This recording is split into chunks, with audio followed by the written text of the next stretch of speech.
Hello বন্ধুরা, আসসালামু আলাইকুম।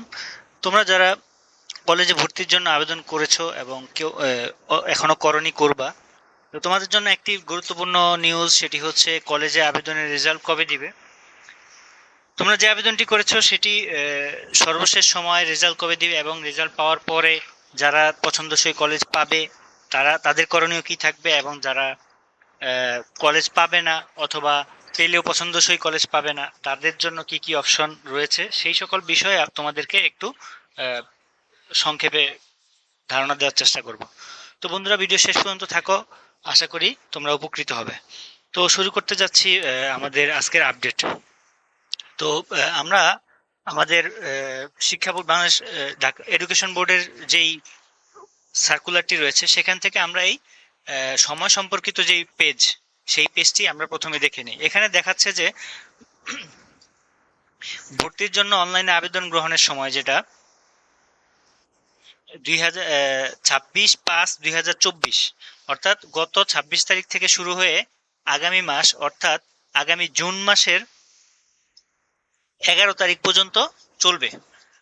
তো এখানে লক্ষণীয় বিষয় হচ্ছে যে তোমাদের এটা কিন্তু প্রথম আবেদন। এখানে যারা আবেদন করবে না তারা কিন্তু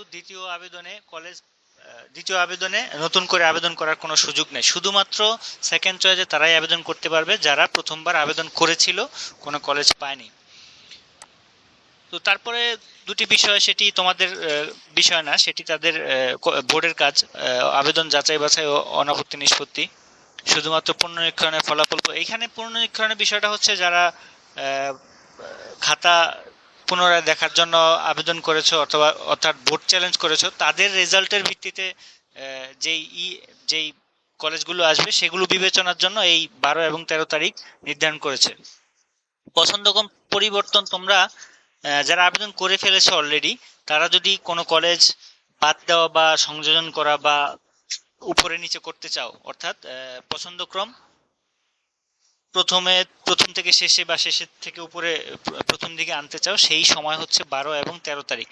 অর্থাৎ 13 তারিখের পরে তোমরা কিন্তু পছন্দক্রম পরিবর্তন করতে পারবে না। তো এরপরে আসি তোমাদের রেজাল্ট। কলেজে ভর্তির জন্য যে আবেদন, সেটির প্রথম রেজাল্ট হবে 23/6, অর্থাৎ আগামী মাসের 23 তারিখে তোমাদেরকে রেজাল্ট দিবে। হ্যাঁ, এবং সময় হচ্ছে রাত 8টা। তো এখানে লক্ষণীয় বিষয়, তোমরা যারা পছন্দসই কলেজ পেয়ে যাবে তাদের জন্য করণীয় কি?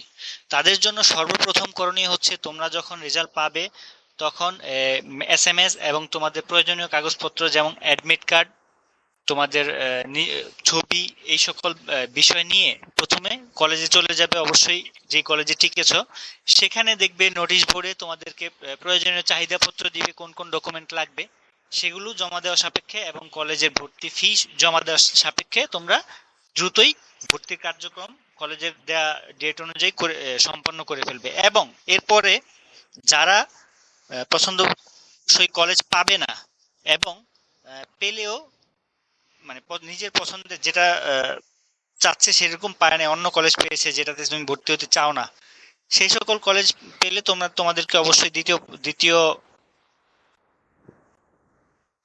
চয়েসের জন্য অপেক্ষা করতে হবে এবং তোমরা সেই সময় পর্যন্ত অপেক্ষা করবে যখন দ্বিতীয় চয়েস তারা নিবে।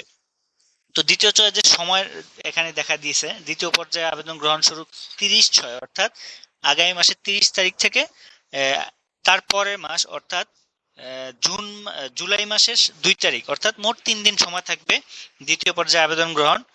হ্যাঁ, তো তখন তোমরা আবেদন করতে পারবে অবশ্যই। তবে মনে রাখতে হবে, অবশ্যই প্রথমবার যারা আবেদন করে ব্যর্থ হয়েছে তাদের জন্যই শুধুমাত্র এই সুযোগ, অন্যদের জন্য না। তো এরপরে সর্বশেষ যেটা হবে ভর্তি, জুলাই মাসের 15 তারিখ থেকে 25 তারিখ পর্যন্ত ভর্তি নিবে এবং ক্লাস শুরু হবে 30 জুলাই, অর্থাৎ জুলাই মাসের শেষ অংশে। তো এই ছিল আজকে আমাদের আপডেট। তোমরা যারা এই সকল বিভিন্ন প্রশ্নের জবাব পাচ্ছ না, আমাকে অবশ্যই একটি কমেন্ট করে জানাবে, আমি তোমাদের উত্তরগুলো সঠিক সময় দিয়ে দেওয়ার চেষ্টা করবো। আসসালামু আলাইকুম।